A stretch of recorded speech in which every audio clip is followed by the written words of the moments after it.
On a hillside high above the village of Fricourt, the Bois Français, the French wood, stands above the beacons of the Great War, the small soldiers' cemeteries that lead us across the tracks of the battlefield in spring sunshine. As the spring moves into the early summer, I've found myself back on the old front line on a much more regular basis. In the past month, I've been on the Somme almost every week, and it's good to see how the landscape is changing as the seasons change, and to see visitors returning in greater numbers than the previous years that we've had. On one of the trips, I went over to do a battlefield recce with fellow battlefield guides Tim Thurlow and Mark Allen, to walk some of the ground of the Somme in preparation for a new battlefield tour that we're doing with Leisure Holidays later this year. And it gave me an opportunity as I walked that ground to record some thoughts on places that we have covered in previous podcast episodes, but it was good to kind of be there and look at the landscape, look at the cemeteries, think of the stories, and put that into perspective and put some thoughts on it while actually on the ground. And I've tried to do this before with some sound issues, which some of you have picked up on in previous podcast episodes, but I think we've solved that now, thanks largely to our podcast supporters who support via Buy Me a Coffee and Patreon. It's given me using the money that we raise through the supporters to buy the right kind of kit to do this properly. And that's also enabled me to record, edit and put out the first battlefield vlog, a video podcast really, where I've walked part of the grounds around Hawthorne Ridge and told that story of dear Eric Heaton, a young officer of the Middlesex Regiment who fell there on the first day of the Battle of the Somme. And that first vlog went out this weekend. It's had a good reception. I really thank all of you who've listened to it. It's on the podcast website for you to go back to and watch again, or watch for the first time if you've missed it. And I hope certainly to put out more of those going forward. I think that the video podcast, the vlogs, add something to what we do here. The main core of this is, of course, this podcast, but I think having a visual side to it as well really gives it another dimension. And I certainly, as I say, hope to explore that on a more regular basis. For now, we're going to put on our virtual boots and pick up our virtual pack and head down those dusty lanes, those spring and early summer lanes of Picardy, and walk that grounds from the area near to the town of Albert up to the Bois Français, the French wood, which overlook the village of Fricourt, and across to Mansell Copse, close to Mametz.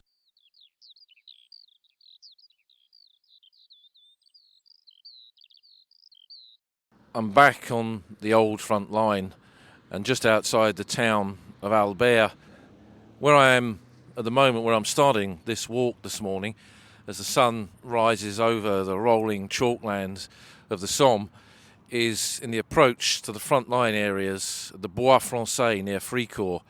I can see the trees of the Bois Français on the ridge in the distance beyond Citadel Military Cemetery, and you can probably hear the traffic of the modern world in the background, the commuters of Albert going to work and heading off to do their shopping in the local Intermarché. The modern world continues, but surrounding it is the past, the fields of the Great War, the cemeteries of the Great War, the memorials ever present. And this morning we're going to have a little walk. And in this episode it's going to be kind of Somme battle stories, really. Comic cuts, as they used to say about intelligence papers in the Great War, from the old front line here on the Somme, just to give a little flavour of what these visits can often be like. And we'll dip in and out of different parts of the Somme front. And what we're here to do is walk the ground in preparation for a new walking tour that we're doing with Ledger Battlefields. But it'll take us across some of these famous Somme locations and some of the lesser known ones as well. And this morning we start here on this track in the approach to Citadel Cemetery. The fields around me were once Citadel Camp, an area that we took over from the French in 1915. They'd been fighting up there on the ridge in the previous year when the lines had stabilised, and the French had a kind of impromptu camp in this ground at that time. And increasingly, once the British got here, the camp expanded, and by the time the Battle of the Somme began, it was and became increasingly an area of proper rest billets. So there are photographs of it towards the end of the Battle of the Somme showing Nissen huts in this field here. And it's written about in quite a few memoirs of the Great War, Sassoon and Graves and Bernard Adams, who was here with all three of those with the Royal Welsh Fusiliers. I'm sure we'll dip into them as we have a look at this ground this morning. But Sidney Rogerson, who wrote 12 Days, classic memoir of an infantry officer at the fag end, the tail end of the Battle of the Somme, he was here on rest as they were going to and from the line around Le Boeuf. So this was an area behind the front, also an area not just for rest but for the reception of wounded from the battle area. And that's how Citadel Cemetery came into being. It was part of a frontline burial area, so there were several cemeteries here where units that were in the front line opposite the Bois Français before the Battle of the Somme buried their dead. The French had done the same, and then as the Battle of the Somme moved on, wounded would be brought back here for treatment at dressing stations, died of their wounds, and they were buried in the cemetery too. So it's not untypical of some of the cemeteries that are just behind the front line area in this part of the Somme. And we'll head on as the modern world, the traffic noises fade behind us. We'll head on into the cemetery, and above me I can hear skylarks, and I've just heard my ever-present chiff-chaffs in the trees just beyond the road there. So the modern world, the natural world, and the fields and the lanes and the history of the Great War all crisscrossing as we head up to one of those beacons of the Great War, the Silent Cities, Citadel Cemetery.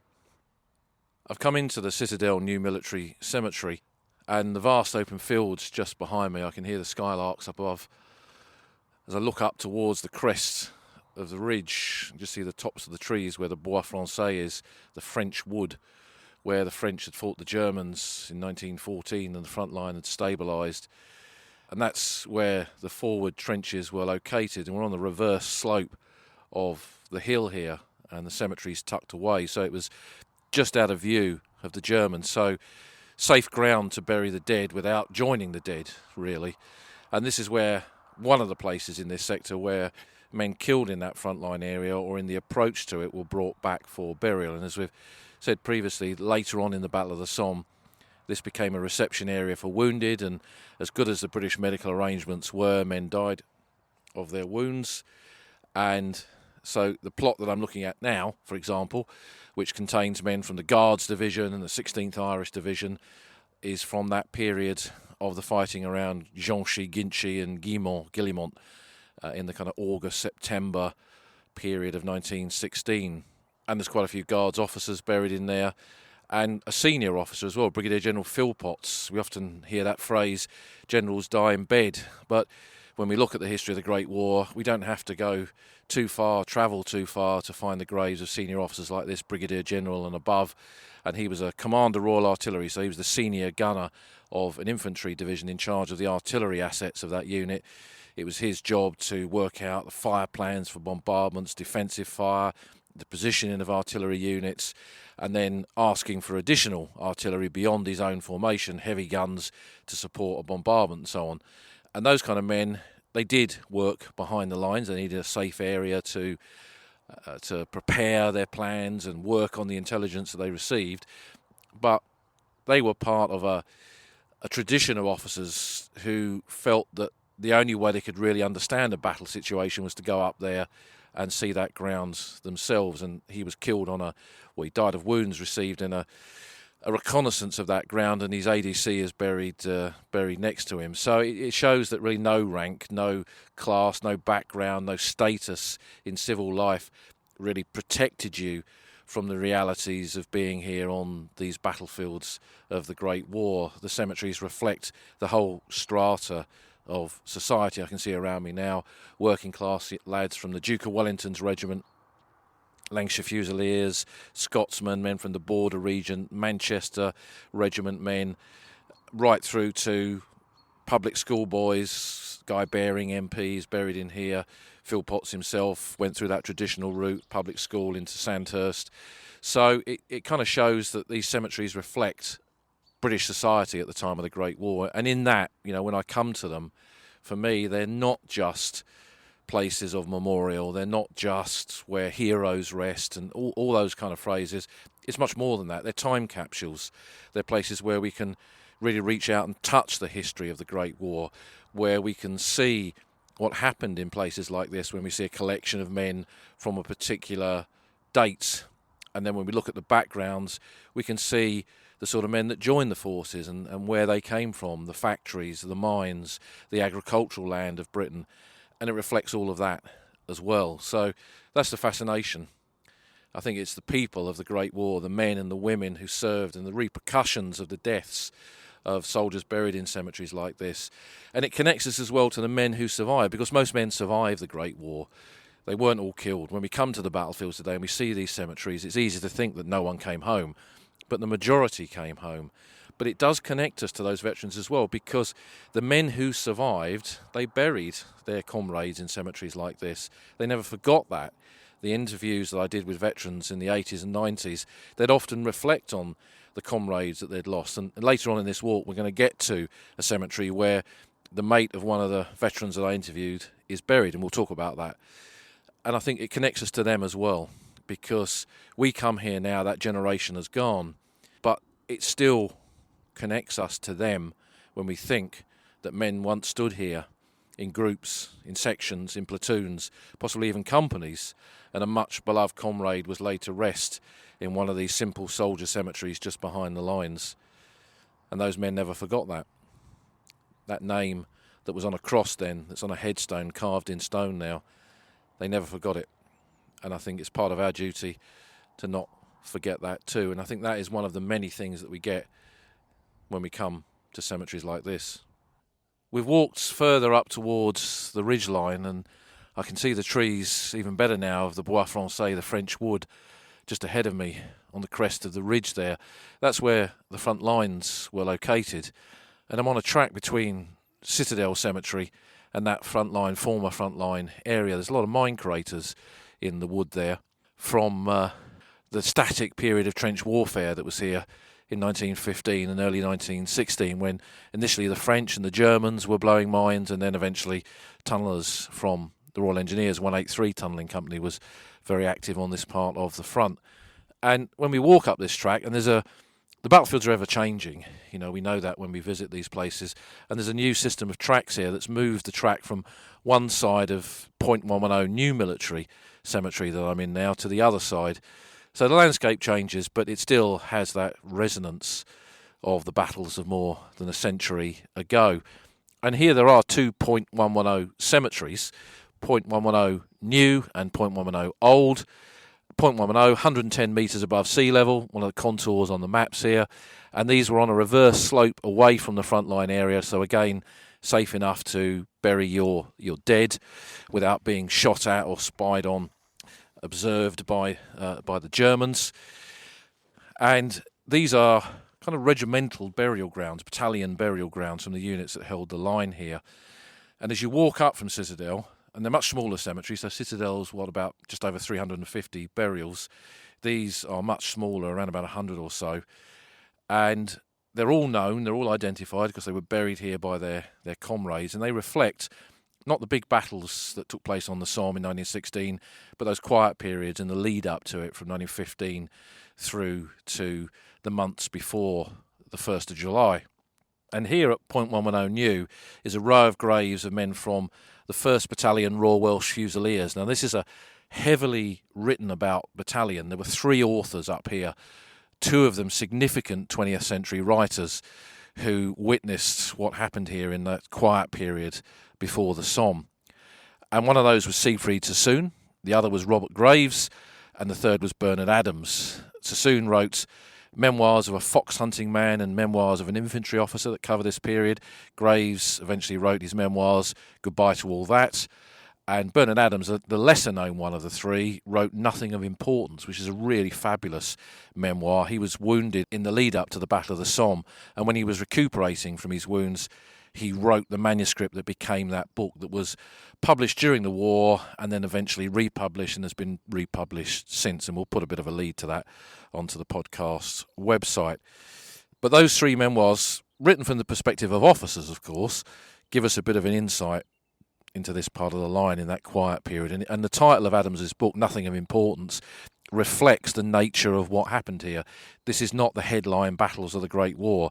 This is the day-to-day activities of trench warfare that don't really appear in the big histories, but nevertheless reflect the experience of soldiers who served on parts of the front like this throughout the 4 years of the First World War. But in all of their memoirs, they mentioned an incident here in March 1916 where the battalion had been in the line for a while. It was a quiet sector. There were still raids and shelling and trench mortars coming over and all that kind of stuff. But they had not suffered that many casualties. And I think it was the adjutant said one day, "Do you know what? We have not suffered any officer casualties since we've been here." And he realised what he'd said. He tempted fate, and they all rushed to touch wood in the side of the trench for a bit of luck. And within a couple of days, 3 of them were killed. Tracker Richardson, one of the company commanders, he'd been out since 1914. Captain Richardson, his grave is in here. He had taken part in the Christmas truce in 1914 up in northern France, not far from Bois Français. And David Thomas, who was much beloved by both Siegfried Sassoon and Robert Graves. You kind of feel there was a bit of a tussle for his affection, really, when they were out of the line. They would go to Amiens on local leave to go and eat and drink in the best restaurants there. But this closeness that they had as young officers here, was a special kind of love that existed between these men, bound by the experience of trench warfare and life in the line, a very different kind of life to the ones that they'd had before the war, particularly for Sassoon, who came from this very privileged background. And David Thomas, when he was killed here, he was shot through the throats and died. They couldn't save him. And it broke Sassoon and also, to a degree, broke Graves, I think.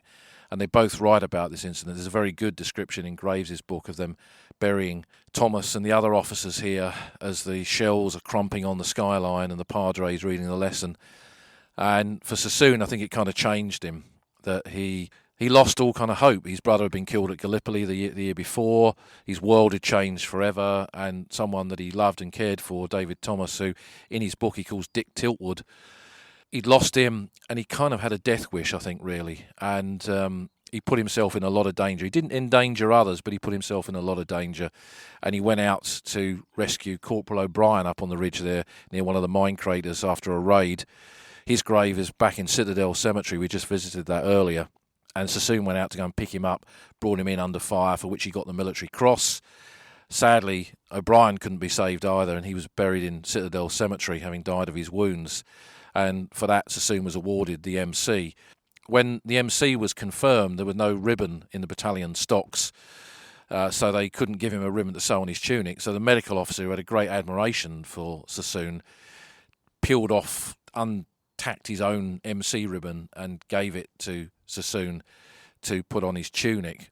And I think this is one of the kind of contradictions, really, when you read Sassoon's work. On the one hand, he went on to protest against the war with his letter to the Times later on in 1917. But, one fellow officer once described him as one of the greatest pacifists of the period, but also one of the best company commanders in the British Army. And there he was, this tough, determined soldier, caring for his men and doing what he could to try and save their lives, and fighting the enemy and killing the enemy. But on the other hand, he protested against the war and got more and more bitter. Now, whether he speaks for an entire generation, we could fill a podcast with that, and the same with Graves. But I think they're interesting insights into soldiers' experience of the Great War. Sassoon's view of it is no more or less valid than any ordinary soldier that was here, but he wrote about it extensively, and I think we're lucky to have those kind of accounts, because it does give us an insight into the kind of wider experience of the Great War. And the same with Graves, although it's interesting really with both of them, with memoirs of a fox hunting man and memoirs of an infantry officer and Graves' goodbye to all that. They are autobiography, but they're semi-fictionalised autobiography, and it felt that both of them really could not come to terms with their own war without fictionalising it to a certain degree. And you see that a lot with soldiers' experience, not just in the First War, but in the Second. I kind of sit here and there's the skylarks above me, and I kind of think of many memoirs of World War II, of Normandy and Italy, where men who survived that went on to write about it, but could only deal with it by fictionalising it, by almost taking one step back from their experience and turning it into a work of fiction, because if it was real, it was too much to deal with. It's an interesting thought, really, when you come to places like this. And here they stand with these Portland stone headstones in this tiny little corner of northern France, well off the beaten track. I mean, your coaches don't come down here. It's only walking, really, that you can get to this. You can drive part of the way down, and this new road has made that a bit easier. But it's well off the beaten track. And here they are, like sentinels to the Great War, linking us to these stories. And all of the headstones do it. As I said in Citadel, that they are time capsules, these cemeteries. Each one of these stones has a story. Each one of these men buried in here were loved, had hopes and dreams and fears, aspirations and everything else, cut short by the war. And we can find out really so much about all of them. And these are the things that we kind of reflect on when we come to cemeteries like this. But again, as I said in Citadel, what links us to the graves of those 3 Royal Welsh Fusilier officers that are here is the memoirs of survivors. So it's not just about the dead, it's about those who went home and then had to deal with it. And I think when you read Sassoon's work, he never forgot David Thomas, Dick Tiltwood, and lived with the memory of the loss of him for the rest of his lives, as so many men who went through this conflict did. We've walked a little bit further along the track now to Point 110 Old Cemetery, and these old and new cemeteries reflect the naming, reflects the fact that one was used first and the other one was then used later. This one, Old, was actually a French burial ground, and where I'm standing in the initial plot of British graves, there's a bit of open lawn there that once had French graves on it. And I've come to see a grave that I try and visit every time I come to this area of the Somme, which is Private William L. Beckington of the Royal West Kents, who died on the 25th of August 1915. This is Bill Beckington. He was the best friend of a Great War veteran that I knew, Frank Bastable. They served together in the 7th Battalion, the Royal West Kents, part of the 18th Eastern Division, which is one of these new army, these Kitchener's divisions formed in 1914. And although this wasn't a POWs battalion, it was recruited for a specific area of West Kent, lots of little villages and the towns there around Maidstone and so on. And they joined up together. They were best pals, had been in training together, and they come to the front line together. And they'd only arrived a couple of weeks before this, and this was part of their first initial stint in the front line area. And Bill said to Frank, he said, "I've never seen a German. I want to see a German. What does a German look like? We're fighting them. Who are these Germans?" And he stood on the fire step, put his head over the parapet to have a look at the German lines, and ping, rifle shot, came out, shot him in the top of the head, killed him instantly. And they were wearing soft caps. They hadn't been issued with steel helmets. Whether that would have saved his life, who knows? But he was thrown back into the back of the trench, and he was dead, killed in action, and they buried him here. And Frank said that it kind of changed him, a bit like Sassoon with the death of David Thomas. It changed him. And he never really felt the same about people again. He said he never really had close friendships after he'd lost Bill Beckington, because he always feared that he would lose somebody. And again, it's not just wealthy, entitled people like Sassoon. It's ordinary working class lads like Frank Bastable, who loses his best friend Bill Beckington here. That affects him for the rest of his life. And this is one of the many stories that we can take away when we visit cemeteries like this on the Somme. We've walked now down into the wooded glade that is the Devonshire Cemetery, overlooking the village of Mametz. I can see the rooftops of the houses in Mametz village just ahead of me there. And that was part of the objective on the first day of the Battle of the Somme. And we've had a podcast about this cemetery before, and you can go back through the podcast listings to find that one on the Devonshire Cemetery.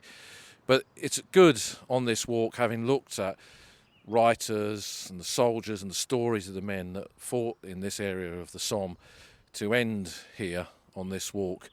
There's so many stories in here. I mean, for a start, this is a cemetery pretty much devoted to one regiment, apart from a couple of gunners. They're all Devonshire regiment men from the 8th and the 9th battalions that took part in the attack here on the first day of the Battle of the Somme. These were veteran battalions, if you like. They'd served in a previous battle, the Battle of Lewes. And I'm standing in front of the grave of William Noel Hodgson, who has the MC after his name, the Military Cross, and his Military Cross was for bravery in the Battle of Loos in 1915. And this was a battalion that, on the eve of the Battle of the Somme, having occupied this ground here, and the woods around me is Mansell Copse, named after Mansell Pladle, one of the officers of the Devonshire Regiment, who was killed or died of wounds earlier in 1916 before the Battle of the Somme. And this was a battalion assembling for this battle, and I think amongst the officers there was a degree of pessimism. I bet if you've been in a battle like they had been, and you were told, before the Battle of Loos that it was going to be a walkover, a cakewalk, or whatever phrase they used, and then it wasn't, and then you're told that again on the eve of the Somme, you're going to be a little bit sceptical, I would guess. And when you read William Noel Hodgson's poetry, which he wrote in the lead up to the Battle of the Somme before action, in which he essentially predicts his own death here, you can sense a degree of pessimism in that. And as I walk to the end of the cemetery here, and it's not quite a mass burial, but it's a trench burial. They're buried in the trench that ran through here, and Tim Godden has done a lot of work on trench cemeteries like this one. His dissertation looking at this is really fascinating, and we've had Tim on the podcast talking about that before. And we come to the end, to this collective grave at the end, in which there's a number of officers and men of the Devonshire Regiment, including Captain D.L. Martin, Duncan Lennox Martin, and he's that fascinating character who, what was he really before the Great War? Was he a member of the intelligence services, travelling around different parts of the world? Was he an artist? Who was he? And he made a plasticine model of the battlefield here and predicted that if this machine gun and that machine gun and that machine gun were knocked out, then if they advanced into that ground, they'd be hit by that machine gun fire and they'd suffer casualties. And he was proved exactly right when he and so many of the men buried in this cemetery were killed. So we've got that story, and he's connected to Second Lieutenant Rayner from Wadhurst in Sussex, who's buried a bit further up. Rayner's father had owned a shop, had business in London, of which Martin was somehow connected to that. It's a curious story, what brought them two together in that way, and they ended up serving in the same battalion. And Martin and Hodgson killed advancing down the slopes. There's some rapeseed in the field behind me there, sunshine coming across the crest of the ridge. I can hear the birds in the background. That's where Hodgson and Martin were killed, and Rayner got across no man's land and towards and into the German trench area and was killed in the fighting there. And then this cemetery was made by bringing in the dead from the surrounding battlefield to be buried here afterwards, creating not a unique cemetery, because there are other trench cemeteries, but certainly here on the Somme, a very poignant place to come to visit and see the Devonshire Cemetery. And originally, as part of the burials that were here, there was a wooden placard that read, "The Devonshires held this trench, the Devonshires hold it still," and that's now perpetuated in the memorial by the main entrance.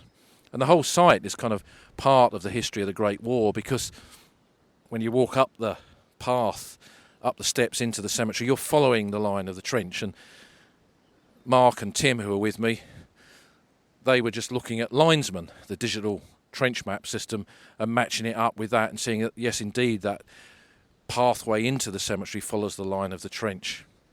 So, again, this is one of those places where it's a beacon to the Great War, a cemetery like this. There's the stories of the men. There's the fact that it sits in the modern landscape surrounded by the natural world. And then there's the aspects of the landscape of the Great War that connects into it as well. And I think that's what makes visits to a place like this, again, so fascinating.